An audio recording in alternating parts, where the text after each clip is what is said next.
Hello, my name is Max. The reason why I'm making this tape or audio is unfortunately I found out a person who I really respected on the job of the fire department had passed away. This man was very influential in my life. The way I did things, I tried to emulate him the best way possible, and that would be Battalion Chief Roger G. Gillis. People come up to me and ask, how is it that you become a captain? How do you become an officer? And the question that I would ask them is, are you a test taker or are you a leader? Lord knows we have a lot of test takers, and in the recent past, we've seen how the test takers do things. But a leader's different. The leader gets the job done. He looks out for the crew's safety, and he leads from here. I don't care how many classes you take on leadership. If you don't have it, you're going to fail. And on this job, when you fail, not only are people going to know and let you know, but you can get people killed as well. He was very influential in Battalion 5. I mean, take a look at some of the names that came from there. John Jacobson became a chief. Greg Carl, Joe Castro became second in command of this fire department. John Squire became a chief. Stephen J. Ruda became a chief. Captain Arnold, Captain Passione, Steve Owens, and of course, Glenn Miyagishima. The one thing about Glenn is I worked with him when he was an AO, and then I worked for him when he was a battalion chief in Battalion 5. And it was just like working for Chief Gillis all over again. That's how much he copied his style. The one thing that I liked about Chief Gillis was that he was always humane and professional. And let me give you a couple examples of what I mean by that. I was paramedic certified, and I had to go to Fire Station 52 to work for the day because they ran out of paramedics. So I go over there, and it was inspection day. Battalion chief was going to come over. It was a white glove inspection where they look at everything, apparatus, your gear, as well as the equipment and the fire station. I step into the ambulance, and the rig was a mess. I asked the paramedic who was working that day, why is it that the ambulance hasn't been touched? And he tells me that they've been busy. They hadn't even gotten any sleep in the last 72 hours. So I pulled out the journal, and in the journal, I counted 70 calls within 72 hours. That's a lot of calls. And Fire Station 52 had a history for being a high-impact station. So with this in mind, I took out the journal, looked at what they did, counted the calls myself, and Chief Gillis shows up for inspection. So we're all standing at attention, and the chief wants to know why I'm carrying the journal with me. And I said, hey, the rig's a mess, but here's why. I opened up the journal, he looked at it, he counted the calls. He looked at me and said immediately,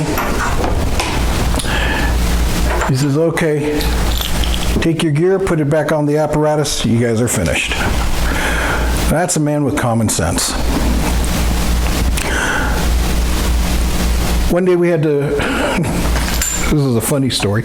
One day we had to go ahead and go to some type of drill.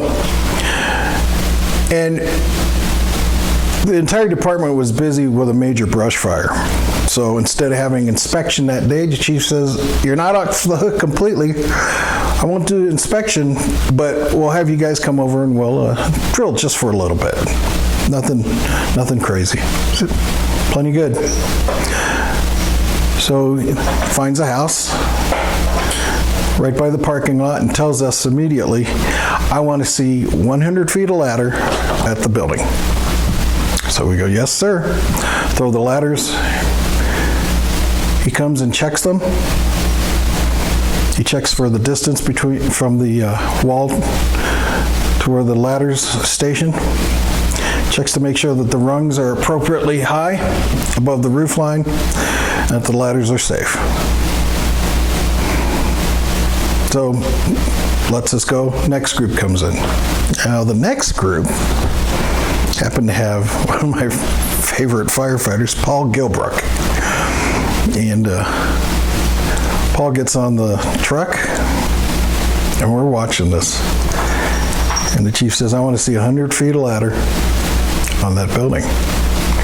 So instead of them pulling off the wooden ladders like we had been doing, Paul starts up the truck, gets on the turntable, throws the 100-foot aerial, and he's telling everyone to back away from the truck, not to grab the ladders. He gets off the truck, and he does this. Okay, job's done. And of course, we're laughing.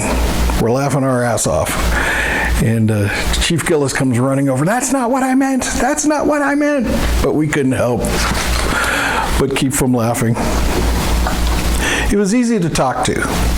And I would come in early in the morning to work out in the exercise room, sometimes 4:30. Chief Gillis would come in at 4, and I'd walk by his office, and he's sitting there, and he's getting ready to take over the battalion for that morning, so he wanted to get in early, get things done. He's not being interrupted. And there are times where we would just sit down and just talk for a few minutes, and you could talk to him about everything and anything, especially what was going on the job. He was easy to talk to. His door literally was always open. He never made excuses. There was an incident that really didn't make the department look well. Chief had been misbehaving. He had inappropriate behavior. So the battalion chiefs were ordered to come out to the different battalions and talk to the rank and file about what happened. And what got me was the first thing out of his mouth was, this is our fault. He goes, we as chiefs dropped the ball on this one. He was inappropriate and none of us said anything. He goes, that's on us, but nobody else. And as a result, now we have this issue, this problem. When a person admits something of that nature, not only does that stay with you, but you realize that there's something good that you realize about that person. He's not making any excuses for the rank that he's in.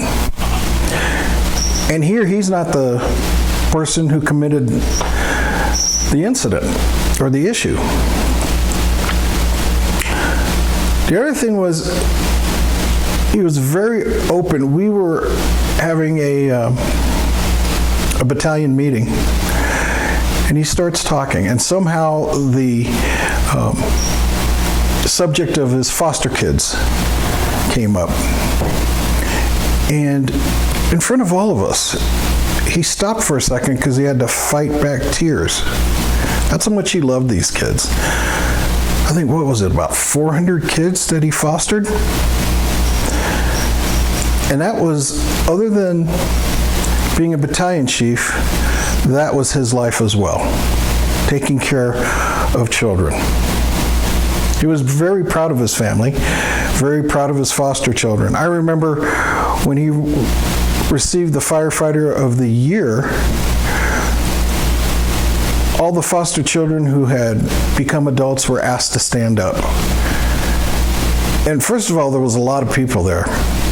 But to see all these people standing up that were influenced by this man, because he was very generous with his time and obviously made an impact on their lives.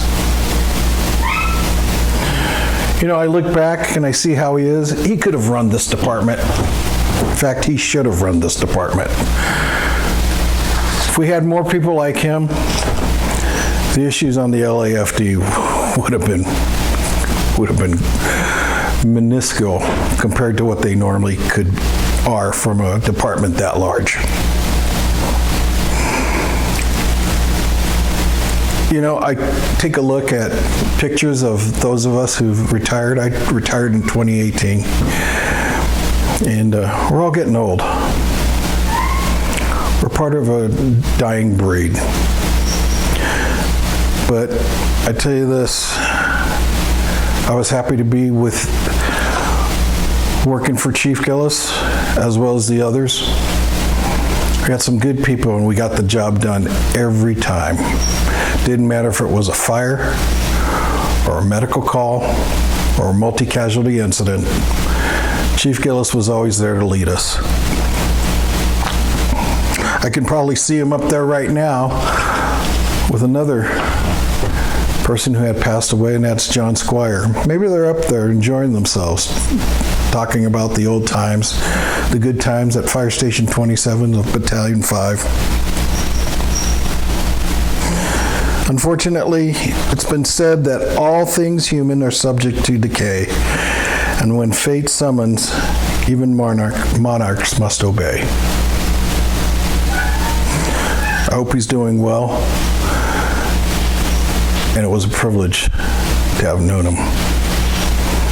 God bless Roger Gillis.